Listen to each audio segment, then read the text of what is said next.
যেই দেশে 90% মুসলমান, 95% মুসলমান যেই দেশে অবস্থান করে, নাস্তিক যারা, ওরা ইসলাম বিরোধী যারা, ওরা আজকে ঠিক করে দিচ্ছে আমাদের সন্তানরা কি পড়বে, কোনটা পড়বে। এই দেশের মধ্যে কি ইসলামী বুদ্ধিজীবী নাই, আলেম ওলামারা নাই?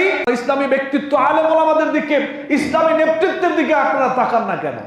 বর্তমানে বিগত 16-17 বছরের শিক্ষা ব্যবস্থাকে সংশোধন করা, পরিবর্তন করা, সংযোজন করা, বিয়োজন করার জন্য একটা কমিটি করা হয়েছে বর্তমান যারা রাষ্ট্র চালাচ্ছে ওনাদের অধীনে।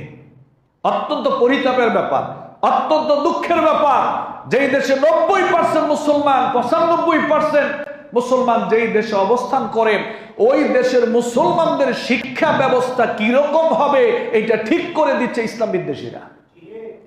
আমাদের সন্তানরা কি পড়বে, আমার মেয়ে কি পড়বে, আমার ছেলে কি পড়বে, আপনার ছেলে কি পড়বে, এটা ঠিক করে দিচ্ছে নাস্তিক যারা, ওরা ইসলাম বিদ্বেষী যারা, ওরা ইসলাম বিরোধী যারা, ওরা আজকে ঠিক করে দিচ্ছে আমাদের সন্তানরা কি পড়বে, কোনটা পড়বে। নাউজুবিল্লাহি মিন যালিক।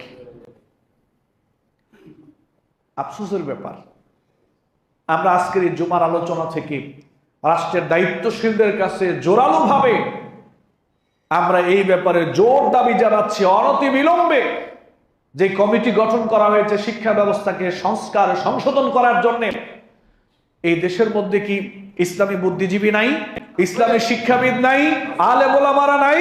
এই দেশে কি সুশীল ইসলামী সমাজ, সুশীল মানুষ নাই? আপনারা দেখেন না কেন? আপনারা দেখেন না কেন? ইসলামী বুদ্ধিজীবীদের দিকে দেখেন না কেন? ইসলামী ব্যক্তিত্ব, আলেম ওলামাদের দিকে, ইসলামী নেতৃত্বের দিকে আপনারা তাকান না কেন? মূল কারণ হচ্ছে এই দেশের শিক্ষা ব্যবস্থাকে, ইসলাম মুক্ত শিক্ষা ব্যবস্থা এই দেশের উপরে চাপিয়ে দেওয়া, পাশাপাশি এটা প্রতিষ্ঠিত করা। এই জন্য ইসলামী ব্যক্তিদেরকে শিক্ষা ব্যবস্থায় রাখা হয় না।